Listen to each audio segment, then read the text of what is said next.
السلام علیکم ورحمۃ اللہ وبرکاتہ۔ نحمدہ و نصلی و نسلم علی رسولہ الکریم، اما بعد فاعوذ باللہ من الشیطان الرجیم، بسم اللہ الرحمن الرحیم۔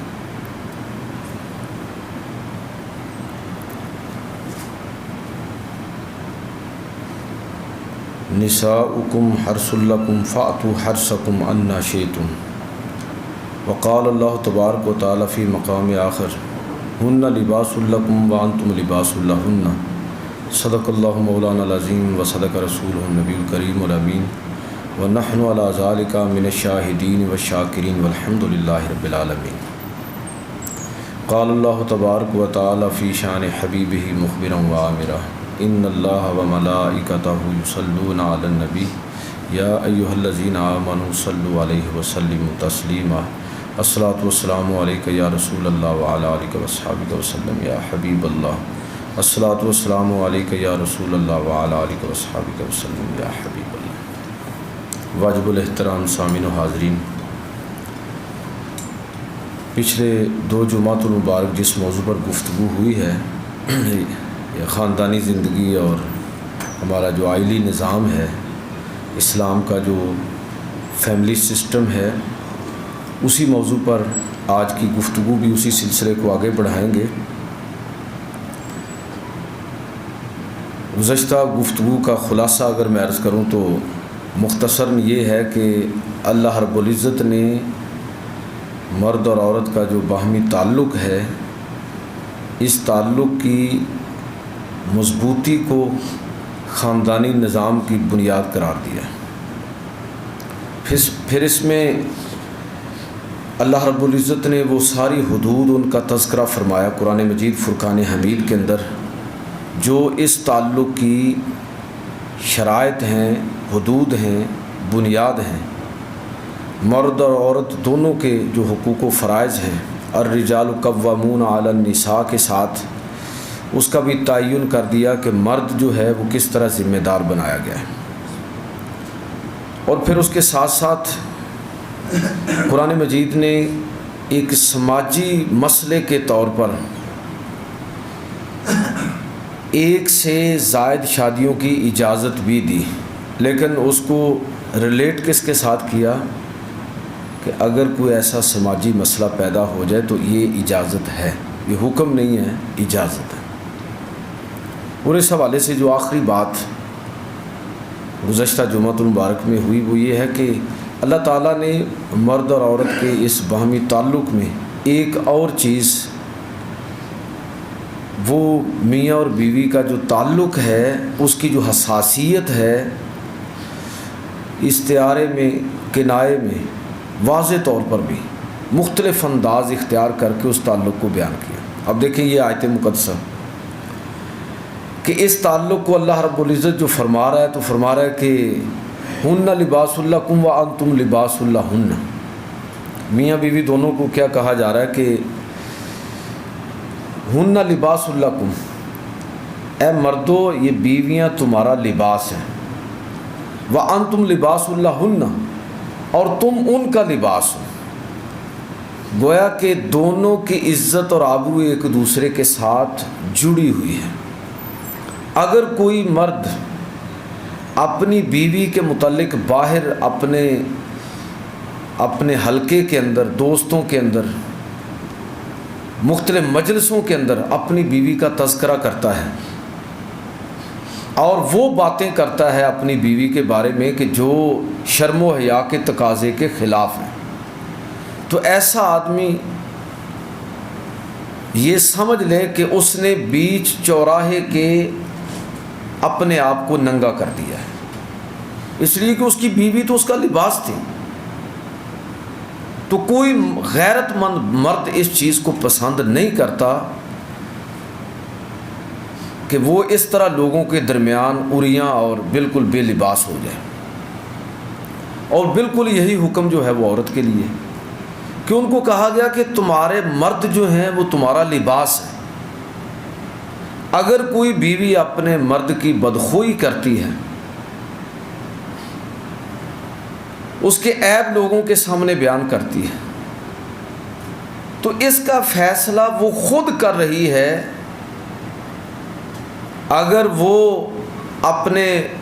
خامد کی تعریف کرتی ہے، اس کی اخلاقی خوبیوں کو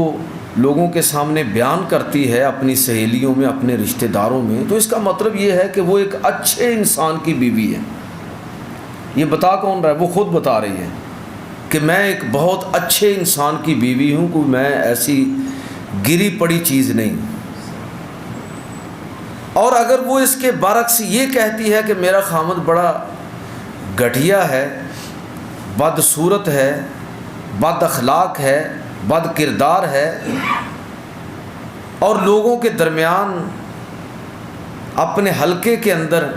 اپنی سہیلیوں میں، اپنے رشتہ داروں میں اپنے خامد کی یہ خوبی بیان کرے، تو یہ بات پھر کس کے خلاف جائے گی؟ پھر بھی اسی کے خلاف جائے گی، کہ گویا کہ وہ لوگوں کو بتا رہی ہے کہ وہ ایک بدترین شخص کی بیوی ہے۔ اب یہ اپنی عزت، ہمارے ہاں ایک پنجابی میں محاورہ بولا جاتا ہے کہ بندے کی اپنی عزت اس کے ہاتھ میں ہوتی ہے، بالکل ہی ایسی ہے۔ سمجھدار اور دانا مرد اور عورت کبھی اپنے گھر کی اور میاں بیوی کی جو باہمی معاملات ہیں ان کو کبھی بھی دوسروں کے سامنے نہیں بیان کرتے۔ قرآن مجید فرقان حمید نے بڑے خوبصورت الفاظ میں کنائے استعارے میں یہ بات کہہ دی کہ اے لوگو ہن لباس لکم وانتم لباس لہن، تم ان کا لباس ہو اور وہ تمہارا لباس ہے۔ خبردار، اب اس لباس کی حرمت کا لحاظ تم نے خود رکھنا ہے۔ ہمارا حال یہ ہوتا ہے کہ لباس پہنتے ہیں اور پھر اس لباس کی کس طرح حفاظت کرتے ہیں۔ اب دیکھیے نا، آپ سارے جمعہ کے لیے تشریف لائے، نیا لباس پہننا ہے، کوشش ہوتی ہے کہ شکنے بھی نہ پڑے، حالانکہ نماز میں شکن پڑ جائے تو کوئی مسئلہ نہیں ہے، لیکن لوگوں کی کوشش ہوتی ہے کہ نماز متاثر ہوتی ہے تو ہو جائے، لیکن ہمارے کاٹن جو ہے نا وہ اس پر شکن نہیں پڑنی چاہیے، یعنی اتنا لباس کا خیال ہے، اس پر کوئی داغ لگے پسند نہیں ہے، وہ گندا ہو جائے پسند نہیں ہے، بوسیدہ ہو جائے پسند نہیں ہے، ہمیشہ خوشبو لگا کے بہتر صورت اور حالت کے اندر پہننا پسند کرتے ہیں۔ یہ اس لباس کی بات ہے کہ جو تبدیل بھی ہو سکتا ہے، وہ تو تبدیل ہونے والا بھی لباس نہیں ہے۔ ساری زندگی میاں اور بیوی ایک دوسرے کے ساتھ گزارنے کا عزم کرتے ہیں، ایسا لباس کہ جس کو اتارنا یہ گویا کہ اللہ تعالیٰ کی حدود کو پامال کرنے کے برابر ہے۔ تو ایک دوسرے کا لباس قرآن مجید نے میاں بیوی کو قرار دیا، اس لیے سمجھدار مرد اور عقل مند بیوی کبھی میاں بیوی کے جو باہمی معاملات ہیں ان کو کبھی باہر بیچ چوراہوں کے لوگوں کے سامنے بیان نہیں کرتے، نہ یہ پسند کرتے ہیں کہ کوئی ان کے خامد کے بارے میں بیوی پسند نہیں کرے گی، اور میاں پسند نہیں کرے گا کہ کوئی اس کی بیوی کے بارے میں کوئی منفی بات کرے۔ تو یہ لباس استعارے کنائے کے اندر خوبصورت الفاظ کے اندر قرآن مجید اس کو بیان کرتی ہے، اور دوسری آیت میں بھی اسی چیز کو مزید واضح کیا کہ یہ تمہاری بیویاں جو ہیں، نساؤکم حرث لکم فاتوا حرثکم ان شئتم،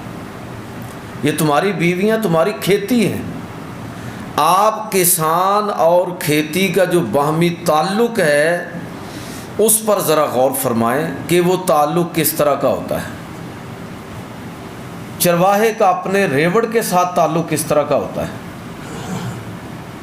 کسان کا اپنی کھیتی کے ساتھ تعلق کس طرح کا ہوتا ہے۔ کھیتی ابھی بیج اس نے نہیں ڈالا، اس سے پہلے ہی وہ زمین کو تیار کرتا ہے، ہموار کرتا ہے، پانی لگاتا ہے اور مناسب وقت کا انتظار کرتا ہے کہ کب ٹھیک موسم ہو تو میں جو ہے اس کے اندر بیج پھینکوں تاکہ وہ صحیح انداز میں پروان چڑھ سکے۔ پھر جب وہ بیج ڈالتا ہے تو پکنے تک جو کسان کی کیفیت اور حالت ہوتی ہے وہ آپ اس پر ذرا غور کریں کہ ایک ایک لمحہ کس طرح مسلسل اس کی نظروں کے سامنے وہ کھیتی جو ہے وہ پروان چڑھتی ہے، اور ایک ایک لمحہ موسم کی شدت جب ہوتی ہے تو کس طرح موسم کی شدت جو اصل میں اس پر نہیں کھیتی پر اثر انداز ہونے والی ہے، لیکن وہ موسم کی شدت جو ہے وہ اس کو پریشان کر دیتی ہے کہ کھیتی جب پروان چڑھ رہی ہے، قحط آ گیا تب بھی، شدید بارش آ گئی تب بھی، اندھیری آ گئی تب بھی، ہر حال میں وہ ان ساری موسم کی شدتوں سے، مصیبتوں سے دعائیں کرتا ہے کہ وہ اپنی کھیتی کو بچائے، اور جب وہ پک کے تیار ہو جاتی ہے تو پھر اس کی خوشی کا کوئی عالم نہیں رہتا۔ بالکل یہی تعلق اللہ تعالیٰ فرماتا ہے کہ تمہاری بیویاں بھی تمہاری کھیتی ہیں، میاں بیوی دونوں اسی طرح ہیں، ایک دوسرے کا لحاظ اور خیال رکھنے والے،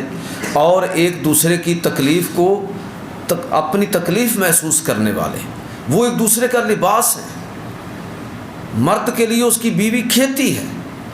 اس تعلق کو قرآن مجید فرقان حمید نے کھول کر بیان کیا۔ رسول خدا صلی اللہ علیہ وسلم کی جو زندگی ہے وہ ہمارے لیے نمونہ ہے کہ آپ نے اپنی ازواج کو کبھی ڈانٹا نہیں ہے، مارا پیٹا نہیں ہے۔ ہمیشہ اگر کسی بات میں آپ پسند نہ بھی ہوتی تو آپ خاموشی اختیار کر لیتے۔ حضرت عائشہ صدیقہ رضی اللہ تعالیٰ عنہ فرماتی ہیں کہ اگر کسی دن کھانا اچھا نہیں پکتا تو اللہ کے رسول یہ نہیں فرماتے تھے کہ آج کھانا ٹھیک نہیں پکا، بلکہ ہمیں اندازہ ہو جاتا تھا کہ آج کھانا ٹھیک نہیں پکا، کیونکہ آپ معمول سے کم کھاتے تھے، جو آپ کا معمول تھا اس سے بھی کم کھاتے، ویسے ہی کم کھاتے تھے اللہ کے نبی، تو اس سے بھی کم کھاتے تھے۔ اس سے ہمیں پتہ چل جاتا کہ آج کھانا سالن کوئی چیز ٹھیک بنی نہیں ہے، لیکن زبان سے کبھی نہیں کہتے تھے کہ جس کے ہاتھ کا پکا ہوا آدمی پوری زندگی، پورا سال، پورا ہفتہ استعمال کرے اور کسی ایک دن اگر وہ کھانا پسند کا نہ بھی ہو تو برداشت کیا جانا چاہیے۔ یہ اس تعلق کا تقاضا ہے جو میاں اور بیوی کا آپس میں ہے۔ یہ ہمیں گھروں میں اپنے بیٹوں کو، بچوں کو اس چیز کی تربیت دینی چاہیے کہ وہ اس چیز کا لحاظ اور خیال کریں۔ اچھا، یہ بات میں کر رہا تھا کہ اس تعلق کو قرآن مجید فرقان حمید نے کس انداز میں بیان کیا، اور قطع تعلقی میاں اور بیوی کا آپس میں بالکل ایک دوسرے سے الگ تھلگ ہو جانا۔ پیچھے آپ نے پڑھا کہ اس تعلق کا تقاضا یہ ہے کہ دونوں ایک دوسرے کا لحاظ اور خیال رکھیں، اور اگر وہ قطع تعلقی کر لیں تو پھر مرد کو ایک حد سے زیادہ اس چیز کا اختیار نہیں ہے، اور اگر وہ اس کا اعلان کر دے تو پھر قرآن مجید نے اس کی باقاعدہ تعین کر دیا کہ وہ اگر اس طرح کی کوئی حرکت کرتا ہے، جس طرح عرب جاہلیت کے اندر لوگ کرتے تھے کہ نہ بیوی کو طلاق دیتے تھے اور نہ ہی میاں بیوی والا جو معاملہ ہے وہ تعلق ان کے ساتھ رکھتے تھے۔ عورت معلق گھر کے اندر پڑی ہوئی ہے، ذلیل و خوار ہو رہی ہے۔ قرآن مجید فرقان حمید نے واضح طور پر کہہ دیا کہ للذین یؤلون من نسائہم، وہ لوگ جو اپنی عورتوں کے بارے میں قسم کھا لیں، تربص اربعۃ اشہر، کہ وہ 4 مہینے تک ان کے قریب نہیں جائیں گے، اتنا یا اس سے زیادہ کی قسم کھا لیں، تو اللہ رب العزت فرماتا ہے فَإِن فَاءُوا فَإِنَّ اللَّهَ غَفُورٌ رَحِيمٌ، اگر تو وہ واپس لوٹ آئیں اور اپنی اس قسم کو توڑ دیں تو اللہ تعالیٰ بخشنے والا اور مہربان ہے۔ وَإِنْ عَزَمُوا الطَّلَاقَ فَإِنَّ اللَّهَ سَمِيعٌ عَلِيمٌ، اور اگر وہ طلاق کا ہی عزم کر لیں تو اللہ تعالیٰ سننے والا اور جاننے والا ہے۔ جاہلیت میں جو طریقہ تھا کہ عورت کو بالکل معلق کر کے گھر کے اندر چھوڑ دینا، قطع تعلقی کر لینا، اس سے سختی کے ساتھ منع کر دیا گیا، روک دیا گیا کہ اگر کسی آدمی نے قسم کھا کر یہ بات کہی کہ میں 4 ماہ تک یا اس سے زیادہ کی مدت اپنی بیوی کے ساتھ میرا کوئی تعلق نہیں ہے، اس طرح کا جو ایک میاں اور بیوی کا ہوتا ہے، تو اللہ تبارک و تعالیٰ فرماتا ہے کہ پھر یا تو وہ یہ قسم توڑ دے قسم توڑ دے، قسم توڑے گا تو ظاہر ہے اس کا کفارہ ادا کرے گا، 3 روزے رکھے گا یا 10 مسکینوں کو کھانا کھلائے گا یا غلام آزاد کرے گا، کوئی نہ کوئی صورت. تو یا تو یہ ہے کہ وہ قسم توڑ دے اس لیے کہ اس نے ایک باطل قسم اٹھائی ہے، غلط چیز پر قسم اٹھائی ہے، اور اگر وہ اس قسم کو توڑتا نہیں ہے تو پھر یہ قسم اٹھانے کے نتیجے میں 4 ماہ گزرنے کے بعد خود بخود طلاق واقع ہو جائے گی، خود بخود طلاق واقع ہو جائے گی، اس لیے کہ اس نے عورت کو ذلیل کیا ہے، اس کا حق پامال کیا ہے، اس کو معلق چھوڑا ہے، اور اس نے اپنی قسم، اب قسم کا کفارہ تو نہیں ہوگا، اس نے اپنی قسم پوری کر دی لیکن اب طلاق ہو جائے گی. تو دونوں میں سے ایک چیز لازم ہے، یا قسم توڑے اور کفارہ ادا کر دے، اور یا پھر یہ ہے کہ وہ اگر وہ مدت پوری کرتا ہے تو اب اس صورت میں وہ بیوی اس کی نہیں رہے گی بلکہ اس کو طلاق ہو جائے گی. اس کو کہتے ہیں ہمارے ہاں فقہی اصطلاح میں ایلا، مرد کا قسم اٹھانا کہ وہ اپنی بیوی کو بالکل الگ چھوڑ دے گا، الگ اس سے ہو جائے گا، نہ اس کو طلاق دے رہا ہے نہ اس کو بیوی کے طور پر رکھ رہا ہے، گویا کہ اس کو ذلیل و خوار کرنا اس کے پیش نظر ہے. 4 ماہ یا اس سے زیادہ کی اس نے قسم اٹھا لی تو اب اس صورت میں کیا ہوگا کہ وہ اس کی بیوی نہیں رہے گی، یا وہ قسم اٹھائے گا توڑے گا تو اس کا کفارہ ادا کرے گا. یہ بڑی دلچسپ بات ہے کہ حضرت عمر فاروق رضی اللہ تعالیٰ عنہ نے اپنے، جب آپ خلیفہ تھے تو آپ مدینہ طیبہ کی گلیوں میں گشت فرما رہے تھے، تو آپ نے ایک گھر کے اندر سے، یہ جذبات کے اظہار کے مختلف انداز ہوتے ہیں، تو آپ نے ایک گھر کے اندر سے کسی عورت کو شعر پڑھتے ہوئے سنا. عربوں کا تو شعر و شاعری کا بڑا ذوق تھا، تو شعر پڑھتے ہوئے سنا کہ جو شعر پڑھ رہی تھی اپنے خامد کی جدائی کا بڑے دل سوزی کے ساتھ ذکر کر رہی تھی. تو نشان لگا دیا حضرت عمر نے. صبح تحقیق کی، پتہ چلا کہ اس کا خامد جو ہے وہ کافی طویل عرصے سے میدان جہاد میں گیا ہوا ہے، فوج میں ہے اور گیا ہوا ہے اور ابھی تک واپس نہیں آیا، کافی مدت گزر گئی. حضرت عمر فاروق رضی اللہ تعالیٰ نے اپنی بیٹی حضرت حفصہ ام المومنین نبی صلی اللہ علیہ وسلم کی زوجہ محترمہ، ان سے پوچھا کہ اے میری بیٹی، کوئی بیوی اپنے خامد کے بغیر زیادہ سے زیادہ کتنا عرصہ تک رہ سکتی ہے؟ تو انہوں نے کوئی 4-6 مہینے کی مدت بتائی. حضرت عمر رضی اللہ تعالیٰ انہوں نے اس کے بعد یہ حکم جاری کر دیا کہ جو لوگ میدان جہاد کے اندر جاتے ہیں، فوجی خدمات انجام دیتے ہیں، سرحدوں پر جاتے ہیں، تو عمومی طور پر اگر جہاد اس درجے کو کروشل قسم کی صورتحال نہیں ہے تو وہ ایک متعین مدت کے بعد لازمی طور پر اپنے بیوی بچوں کو، خاندان کو مل کر واپس جائیں، تاکہ عورت معلق نہ رہے اور ذلیل و خوار نہ ہو. آپ یہ ہے نبی کریم صلی اللہ علیہ وسلم کا معجزہ کیا ہے کہ آپ نے عورت کو اس ظلم سے بچا دیا جس ظلم کا شکار جاہلیت کے اندر عورت ہوتی تھی کہ وہ تمہاری بیوی ہے تو پھر میاں اور بیوی کی حیثیت سے تم رہو، اور اگر اس کو بالکل ہی تم نے ایسے چھوڑ دیا ہے تو یہ ظلم ہے، زیادتی ہے. میں یہی سے ایک مسئلہ اخذ کیا کرتا ہوں اور احباب کی خدمت میں عرض کرتا ہوں پورے شرح صدر کے ساتھ کہ جو ہماری سوسائٹی کے اندر جو ظلم ہو رہا ہے اور ہماری بچیاں، ہماری بیٹیاں شرم و حیا کی وجہ سے اپنی زبان سے کوئی بات نہیں کہتی، تو اس کا مطلب یہ نہیں ہے کہ ہم بری ذمہ ہو گئے. گناہ گار ہے مرد جو کسی لمبے اور طویل سفر پر عورت کی اجازت کے بغیر روانہ ہو. تماشا لگا ہوا ہے نا، شادی کی ہے اور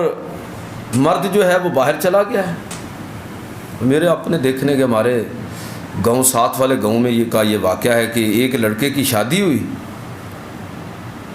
1 مہینے بعد وہ چلا گیا،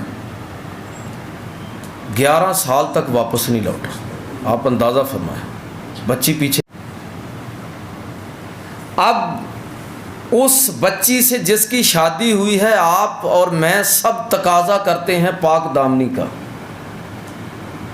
اس چیز کا لحاظ کرنے کے لیے کوئی شخص تیار نہیں ہے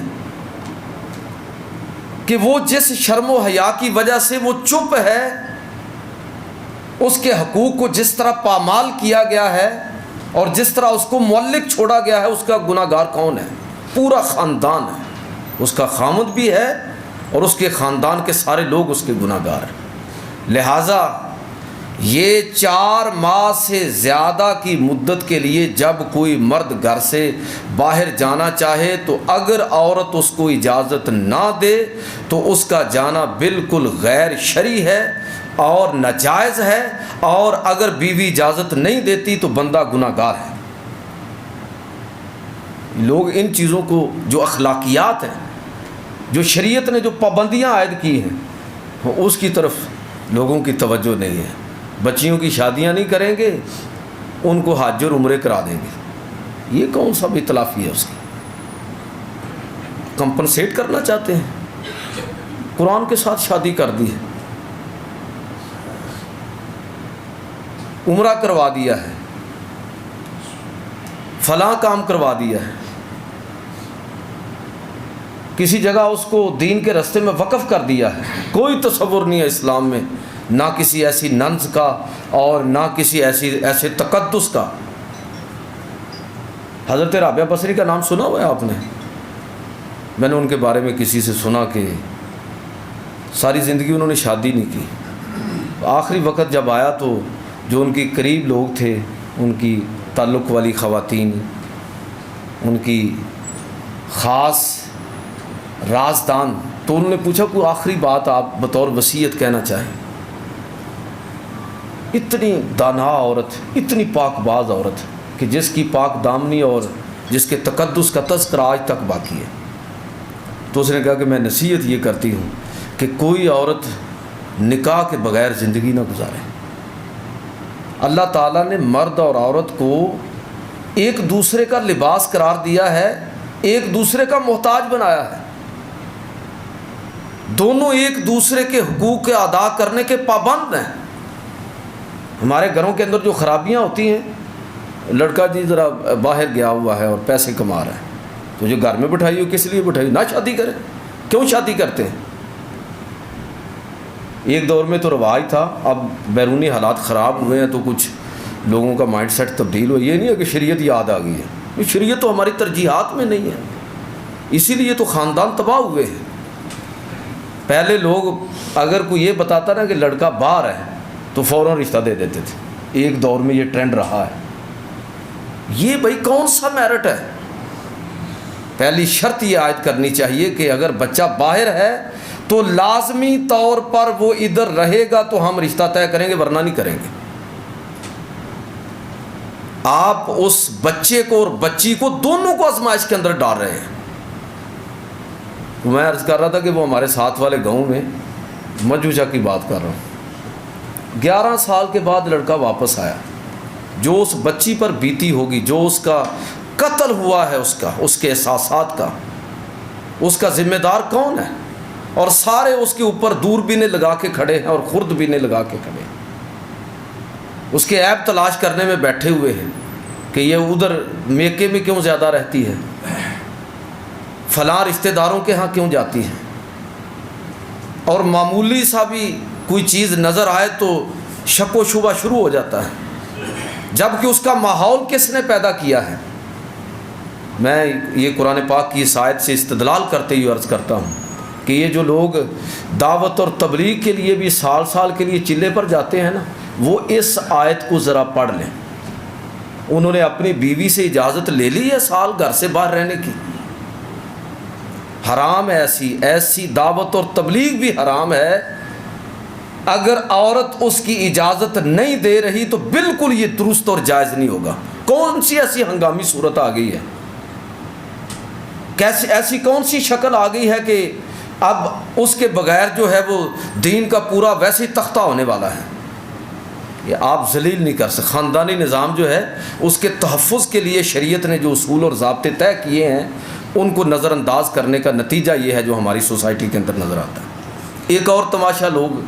کرتے تھے، اس کو بھی شریعت نے بالکل واضح طور پر اس کا بھی مسئلہ حل کر دیا۔ لوگ اپنی بیویوں کو، آج کل بھی کئی بے وقوف اور جاہل ایسے ہیں، الذین، قرآن مجید فرقان حمید میں اللہ تعالیٰ فرماتا ہے الذین یظاہرون منکم من نسائہم ما ہن امہاتہم، وہ لوگ جو اپنی بیویوں کو ماں کہہ دیتے ہیں، ہے نا ایسے بھی بے وقوف لوگ، اور مقصد کیا ہے؟ ان کو ذلیل اور رسوا کرنا کہ اب تم میری بیوی تو نہیں، ماں کی طرح ہو، انت علیہ کا ظہر امی، تم مجھ پر ایسے ہو جیسے میری ماں، طلاق بھی نہیں دینی اور اس کو ماں کہہ کے معلق کر دینا ہے۔ واضح طور پر قرآن مجید فرقان حمید نے کہ یہ اب اس سے پوچھا جائے گا، اگر تو یہ کنایا کا لفظ ہے اور اس سے اس کی مراد جو ہے وہ طلاق ہے تو طلاق واقع ہو جائے گی، اب چھوڑنے والی بات نہیں ہے، اور اگر اس کی نیت یہ نہیں تھی تو پھر جو اس نے اللہ کی حد کو پامال کیا ہے پھر لازمی طور پر اس کا جرمانہ ادا کرے۔ قرآن مجید فرقان حمید نے اس کے لیے 2 ماہ کے روزے رکھے، غلام آزاد کرے یا 60 مسکینوں کو کھانا کھلائے، ان میں سے تینوں میں سے کوئی ایک کام کرے، توبہ کرے، استغفار کرے تو وہ اس کی بیوی رہے گی، اور اگر اس نے اس سے طلاق کی نیت کی ہے تو پھر اس کو طلاق ہو جائے گی۔ یہ کیا تماشا لگایا ہوا ہے کہ عورت کو ذلیل اور رسوا کرنے کے لیے جو عرب جاہلیت میں اور دنیا بھر میں جو دستور تھے، شریعت نے ان میں سے ایک ایک چیز کو واضح کر دیا۔ ایلا نہیں ہو سکتا، اگر قسم توڑے گا یا پھر اپنی قسم کو نبھائے گا تو پھر طلاق واقع ہو جائے گی۔ زہار یا تو اپنی نیت بتائے گا، نہیں تو پھر طلاق واقع ہو جائے گی یا جرمانہ ادا کرے گا۔ اس تعلق کو اس طرح نہیں چھوڑا جا سکتا، مرد اور عورت کے تعلق کو ایسے نہیں چھوڑا جا سکتا کہ گھر کے اندر ایک سوگ کا ماحول بنا ہوا ہے۔ یہ تعلق یا خوشگوار رہے گا اور اسے ہی خوشگواریت کے ساتھ ہی اس کو قائم رکھا جائے گا اور آخری حد تک جایا جائے گا۔ قرآن مجید فرقان حمید کے اندر اللہ رب العزت نے اس تعلق کے حوالے سے یہ بھی فرمایا کہ یہ ازدواجی تعلق ایسا ہے، اے لوگوں اس کو نبھانے کی کوشش کرو۔ میاں اور بیوی کے مزاج میں بہت کچھ فرق ہوتا ہے، لیکن حکم کیا ہے؟ وَعَاشِرُوهُنَّ بِالْمَعْرُوفِ، تم معروف کے مطابق عورت کے ساتھ، خواتین کے ساتھ اپنے اس تعلق کو نبھاؤ۔ فَإِن كَرِهْتُمُوهُنَّ، اگرچہ تم ان کو بظاہر ناپسند ہی کرتے ہو، کئی چیزیں پسند نہیں ہوتی، لیکن اللہ کیا حکم دے رہا ہے؟ رب کا حکم یہ ہے کہ ان کے ساتھ معروف کے مطابق نباہ کرنے کی کوشش کرو، اور اس ساتھ یہ فرمایا فَعَسَىٰ أَن تَكْرَهُوا شَيْئًا، ہو سکتا ہے کہ تم کسی چیز کو ناپسند کرو، وَيَجْعَلَ اللَّهُ فِيهِ خَيْرًا كَثِيرًا، اور اللہ نے اس کے اندر تمہارے لیے خیر کثیر رکھ دی ہو۔ کئی بیویاں بالکل ان پڑھ ہوتی ہیں، بندہ ناک چڑھاتا ہے کہ یہ تو بالکل ہی ان پڑھ ہے، جاہل ہے، میں تو بڑا سمجھدار ہوں، دانا ہوں، پڑھا لکھا ہوں، لیکن چلے وہ تو پہلے دیکھنا چاہیے تھا، شادی ہو گئی ہے تو آپ اپنے ارد گرد نظر ڈالیں، بڑی بڑی ان پڑھ خواتین نے گھر کو اس طرح سنبھالا ہے کہ ساری ان پڑھ ماؤں کی اولاد ساری پڑھ گئی ہے۔ اللہ تعالیٰ فرماتا ہے کہ تم ذرا صبر سے کام لو، برداشت کرو، ہو سکتا ہے کہ ایک چیز کو تم ناپسند کرو، لیکن اللہ رب العزت نے اس کے اندر تمہارے لیے خیر کثیر رکھ دی۔ اس عورت کی وجہ سے تمہاری اولاد کو اللہ نے ایسی صلاحیتوں سے نوازنے کا پروگرام بنا رکھا ہو جو تمہارے خواب و خیال میں بھی نہیں ہے۔ اس بی بی کی وجہ سے اللہ نے تمہارے گھر کے اندر عزت اور احترام اور وقار کو داخل کرنا ہوگا۔ ممکن ہے کہ اس ایک بی بی اور عورت کی وجہ سے تمہارے لیے رزق کے پھاٹک کھلنے والے ہوں، تمہیں نہیں پتہ۔ تم اب اس تعلق کو آخری حد تک نبھانے کی کوشش کرو، اور آپ دیکھ لیجئے کہ جہاں پر اس چیز کا لحاظ اور خیال رکھا جاتا ہے، برداشت کیا جاتا ہے، تو اللہ رب العزت کی طرف سے خیر کثیر وہاں برستی ہے۔ میں اور آپ اپنے ارد گرد ایسی بہت ساری مثالوں سے واقف ہیں،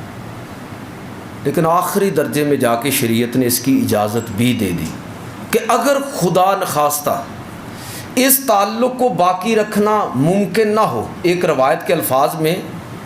اس کو شریعت کے احکام میں سے کریہ ترین عمل قرار دیا کہ ابغض الحلال الی اللہ الطلاق، فرمایا کہ اللہ کے نزدیک حلال کاموں میں سب سے ناپسندیدہ کام یہ ہے کہ کوئی اپنی بیوی کو طلاق دے۔ اللہ تعالیٰ کو یہ بات بالکل ناپسند ہے، اور رب کریم چاہتا ہے کہ آخری درجے تک اس تعلق کو باقی رکھا جائے، برداشت کیا جائے۔ اور یہ میرا وعدہ نہیں ہے، آپ میں سے کسی کا وعدہ نہیں ہے، اللہ تعالیٰ کا وعدہ ہے کہ تم ذرا برداشت کرو۔ وَيَجْعَلَ اللَّهُ فِيهِ خَيْرًا كَثِيرًا، اللہ تعالیٰ اس برداشت کے نتیجے میں تمہارے لیے اس میں خیر کثیر رکھ دے گا، بڑی برکتیں رکھے گا۔ اس لیے کہ جب تک یہ خاندان، یہ دیکھیں ایک طلاق ہوتی ہے تو کتنے مسائل پیدا ہوتے ہیں، خاندانوں کے خاندان تباہ ہو جاتے ہیں، بسا اوقات تو قتل و غارت ہو جاتی ہے۔ یعنی اس نقصان کے مقابلے میں تم اگر یہ نقصان برداشت کر لو، صبر سے کام لو، تو اللہ رب العزت تمہیں محروم نہیں کرے گا۔ لیکن اگر کوئی ایسی شکل باقی نہ بچے تو پھر شریعت نے طلاق کی بھی اجازت دی، لیکن ساتھ یہ کہہ دیا کہ یہ حلال کاموں میں سے سب سے ناپسندیدہ کام ہے جو اللہ تعالیٰ کو۔ بالکل میں مختصر دو چار مسئلے آپ کی خدمت میں عرض کرتا ہوں کہ اگر خدا نخواستہ ناگزیر طور پر یہ طلاق دینی ہی پڑ جائے، یہ بھی تماشا لگا ہوا ہے، لوگ مسئلے پوچھتے ہیں سب کچھ کرنے کے بعد، گھر اجاڑنے کے بعد پھر فون کر رہے ہوتے ہیں، جی حضرت ایک ذرا مسئلہ تو بتائیے گا۔ یہ مسئلے پہلے پوچھنے چاہیے، ہماری مساجد کے اندر ان موضوعات کا تذکرہ ہونا چاہیے، میں تو کرتا رہتا ہوں، درس میں اس کا تذکرہ ہونا چاہیے کہ اگر خدا نخواستہ کسی نے کوئی طلاق دینی ہی ہے تو اس کا احسن ترین طریقہ کیا ہے۔ خدا اور رسول کی ہدایت یہ ہے کہ طلاق صرف ایک ہے بس۔ احمق اور بے وقوف آدمی ہے وہ جو 100 طلاقیں دیتا ہے اور 3 دیتا ہے، یہ تو آخری حدیں ہیں۔ احسن ترین طریقہ جو ہے طلاق دینے کا، رب کریم کے حبیب نے جو ہمیں وہ طریقہ سمجھایا بتایا قرآن مجید نے، سورہ طلاق کے اندر، سورۃ البقرہ کے اندر اور دیگر صورتوں کے اندر، وہ صرف یہ ہے کہ مرد اپنی بیوی کو ایک طلاق دے بس، اور اس کے بعد عدت گزر جائے۔ اس کا فائدہ کیا ہوگا بھائی؟ ایک طلاق سے مقصد کیا ہے؟ اس تعلق کو ختم کرنا ہے نا، تو ہو گیا ختم، بات ختم ہو گئی۔ لیکن خدا نخواستہ اگر اس غلطی کا کسی کو چلو احساس ہی ہو سکتا ہے، یہ جو غلطی کر لی ہے ہو سکتا ہے بعد میں کسی کو احساس ہو جائے، تو واپسی ممکن ہے، عدت گزر گئی نا۔ عدت کے دوران تو ویسے ہی واپسی ہو سکتی ہے، لیکن اگر عدت گزر گئی تو اس کے بعد مرد اس عورت سے دوبارہ رجوع کرنا چاہتا ہے تو شرعی طور پر وہ رجوع کر سکتا ہے، اس کے ساتھ اس کا دوبارہ نکاح ہوگا۔ اب 3 طلاقوں کے بعد تو نکاح کی گنجائش کوئی نہیں نا باقی رہ گئی، ختم ہو گیا۔ تو یہ ایک طلاق، 2 نہیں، اگر 2 دے دیں، ایک کو کہتے ہیں طلاق رجعی، اگر 2 دے دیں تو تب بھی یہ بھی ناپسندیدہ ہے، مناسب نہیں ہے کہ دوسری طلاق دے، لیکن اگر 2 دے دی تو تب بھی عدت کے دوران اور عدت کے بعد، عدت کے دوران رجوع ہو سکتا ہے اور عدت کے بعد نئے سرے سے نکاح ہو سکتا ہے۔ لیکن خدا نخواستہ اگر کسی نے تیسری طلاق دے دی تو اب یہ بات ختم ہو گئی، اب باقی واپس لوٹ، یہ کوئی حلالہ شلالہ نہیں ہوتا۔ یہ جو لوگ بدبخت قسم کے لوگ یہ حلالے والی بات کرتے ہیں، یہ حلالہ بالکل، حلالہ کرنا اور کروانا دونوں حرام ہیں، شرعن حرام ہے۔ اللہ کے رسول صلی اللہ علیہ وسلم نے ایسے آدمی کو دیوس اور سانڈ قرار دیا کہ جو اس نیت کے ساتھ کسی عورت کے ساتھ نکاح کرتا، اور ایسا آدمی بے غیرت ہے جو اپنی بیوی کو کسی کے حوالے کرتا ہے حلالہ کروانے کے لیے۔ حلالہ کروایا نہیں جاتا، یہ حرام ہے۔ ہاں حلالہ ہو جائے اس کی شکل یہ ہے کہ کسی نے طلاق دے دی، 3 طلاقیں دے دی، آگے اس بیوی نے نکاح کر لیا، اس کا خامد فوت ہو گیا، دوسرا خامد،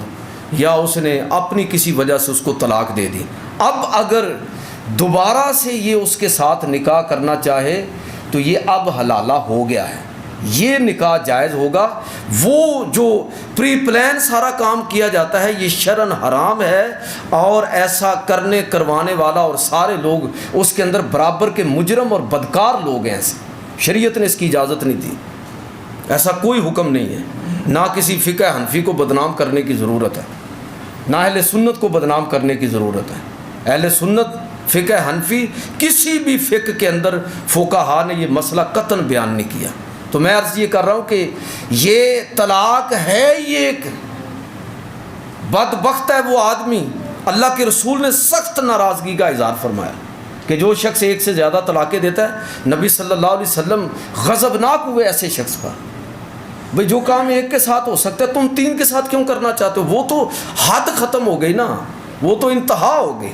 پھر اس کے بعد تو کوئی گنجائش باقی نہیں رہی۔ نبی کریم صلی اللہ علیہ وسلم نے اس چیز کی ممانعت فرمائی، منع فرمایا کہ بس ایک طلاق ہے اور بس اس کے بعد آگے کچھ نہیں ہے۔ تو میں یہ عرض کر رہا ہوں کہ یہ وہ حد ہے، طلاق رجی، طلاق بائن، ان دونوں صورتوں کے اندر رجوع ممکن ہے۔ اگر ایک دے دی ہے یا خدا نخواستہ دو طلاقیں دے دی ہے تو پھر مرد عورت سے رجوع کر سکتا ہے، عدت کے اندر دوبارہ نکاح کرے گا، اور اگر عدت گزر گئی ہے عدت کے اندر بغیر نکاح کے رجوع کر سکتا ہے، اور اگر عدت گزر چکی ہے تو پھر نئے سرے سے نکاح کر کے اس کو اپنی بیوی کے طور پر دوبارہ سے اپنے گھر کے اندر داخل کر سکتا ہے۔ لیکن اس میں بھی ایک مسئلہ یاد رکھنے والا ہے کہ جو طلاقیں وہ دے چکا ہے وہ اپنی جگہ پر قائم رہیں گی۔ اس کا مطلب یہ ہے کہ اگر اس نے ایک دے لی ہے تو اب اس کے پاس دو کا حق باقی ہے، اور اگر اس نے دو دے لی ہیں تو ایک کا حق باقی ہے۔ یہ نہیں ہے کہ طلاق دی رجوع کر لیا، پھر طلاق دی پھر رجوع کر لیا۔ اس لیے کہ ایسی بھی بہت ساری مثالیں لوگ بیان کرتے ہیں کہ ایسے لوگ بھی ہیں کہ جو طلاقیں دیتے ہیں رجوع کرتے ہیں، اور طلاقیں دیتے ہیں رجوع کرتے ہیں۔ شریعت کو ان لوگوں نے تماشا بنا رکھا ہے۔ اس میں ایک اور چیز میں ایڈ کرنا چاہوں، ہمارا جو اپنا قانون ہے، ہماری یونین کونسلز ہیں، ہمارا جو عدالتی نظم اور سسٹم ہے، اس کے اندر بھی یہ خرابی ہے کہ جو حضرات وکالت وغیرہ کے پیشے سے وابستہ ہیں ان کو پتہ ہے کہ ایک طلاق دیں تو یہ عجیب و غریب قسم کے کام کیے ہوئے ہیں ہم نے۔ ایک طلاق دیں تو وہ یونین کونسل میں مؤثر ہی نہیں ہوتی، وہ کہتے ہیں جی دوسری دیں۔ کیوں دوسری دیں بھائی؟ تیسری دیں تب مؤثر ہوگی۔ اس معاملے میں بھی قانون سازی کرنے کی ضرورت ہے کہ یہ ہمارے لا کے اندر ایک غیر شرعی چیز جو ہے وہ شامل کر دی گئی ہے جس کا شریعت کے ساتھ کوئی تعلق نہیں۔ آخری بات کر کے ختم کرتا ہوں کہ اس حوالے سے یہ موضوع میں پوری طرح بیان تو نہیں کر سکوں گا، لیکن مختصراً ایک حق شریعت نے طلاق کا مرد کو دیا ہے، اور ایک حق اللہ تعالیٰ نے خلا کی صورت میں عورت کو دیا ہے۔ لیکن خلا جن شرائط کے ساتھ ہونا چاہیے، بدقسمتی سے ہمارے عدالتی نظام میں اس کا بھی لحاظ نہیں رکھا جا رہا۔ آپ ادھر اپلائی کرتے ہیں خلا کے لیے اور اگلی پیشی پر ڈگری تھما دی جاتی ہے، ٹھیک ہے جی خلا ہو گیا۔ یہ ہمارا عدالتی نظام، ہمارا قانون اس تعلق کو باقی رکھنے اور تحفظ دینے کی کوشش کر رہا ہے، یا ہمارا خاندانی نظام اس کو تباہ کرنے کی کوشش کر رہا ہے؟ شریعت کا حکم تو اس میں یہ تھا کہ ان دونوں خاندانوں کو اکٹھا کیا جاتا ہے، ان کو موقع دیا جاتا ہے، پھر موقع دیا جاتا ہے، پھر موقع دیا جاتا ہے، خاوند اور بیوی دونوں کے دلائل کو سنا جاتا ہے، اس تعلق کو آخری درجے تک باقی رکھنے کی کوشش کی جاتی ہے۔ لیکن یہ عجیب تماشا لگا ہے کہ ہزاروں کی تعداد عدالتوں کے اندر مہینہ، آپ ایک مہینہ پورا گن لیں، اس مہینے میں گجرانوالہ میں کتنے کھلے عدالتوں نے کروائے ہیں۔ تو میں نے ایک اسٹوڈنٹ کو، اپنے ایم فل کا اسٹوڈنٹ تھا، تو وہ وکیل بھی ہے ادھر گجرانوالہ بار میں، ادھر ہی ہے وہ، اس کی ڈیوٹی بھی ادھر ہی ہے۔ تو یہی اس کا موضوع تھا کہ یہ ہمارے ہاں جو خلا ہے اس کے اسباب اور وجوہ کیا ہے، یہ تحقیق میں نے اس کو دی کہ آپ اس پر تحقیق کریں کہ ہمارے ہاں خلا کے اسباب اور وجوہات کیا ہے۔ خیر یہ ایک الگ موضوع ہے، اور علماء کو اس پر سوچنا چاہیے کہ سوسائٹی کے اندر یہ مسائل کیوں پیدا ہو رہے ہیں. یہ چیزیں سوچنے والی ہیں علماء کی. یہ مسائل ہیں، لوگوں کے ذہن کو پڑھنے کی ضرورت ہے. خلا کیوں مانگ رہے ہیں؟ پھر اس کی تبلیغ کی جائے کہ بھائی یہ کمی آ رہی ہے، یہ مسئلہ ہے، لوگوں کو بتایا جائے. خلا کا سبب، طلاق کا سبب کیا ہے؟ سماجی تفاوت ہے، مال و دولت کی ہوس ہے، جہیز کا تقاضا ہے، تعلیم میں کمی بیشی ہے، خاندانوں میں تفاوت ہے. کیا مسائل ہیں؟ پھر سٹیج سے، ممبر سے اس کی باقاعدہ تبلیغ ہو. یہ علماء کا کام تھا کہ وہ سوسائٹی کو پڑھیں، ریسرچ کریں اس پر، اور لوگوں کو پھر اس کے مطابق ایجوکیٹ کیا جائے. تو میں نے وہ کروائی ریسرچ، تو میں تو وہ سن کے حیران رہ گیا کہ اس کے اسباب اور وجوہ چلیں وہ تو ایک الگ موضوع ہے، لیکن اتنی تعداد کے اندر طلاقیں اور خلے ہو رہے ہیں کہ آپ آج سے 20-25 سال پہلے اس کا تصور بھی نہیں کر سکتے تھے. یہ خلا کا حق اللہ تعالیٰ نے عورت کو دیا ضرور ہے، لیکن اس کا مطلب یہ نہیں ہے کہ اس کو اس انداز میں استعمال کیا جائے جس طرح ہمارا عدالتی نظام باقاعدہ، جس طرح لو میرج کے نام پر پروموٹ کر رہا ہے ایک سسٹم کو ہمارا عدالتی نظام، اسی طرح خلا اس کو بالکل آسان کر کے طلاقوں میں کثرت کا سبب بن رہا ہے ہمارا عدالتی نظام. اس پر غور کرنے کی ہمیں ضرورت ہے، اپنے گھروں کو ٹھیک کرنے کی ضرورت ہے. اللہ تعالیٰ مجھے اور آپ کو عمل کی توفیق عطا فرمائے.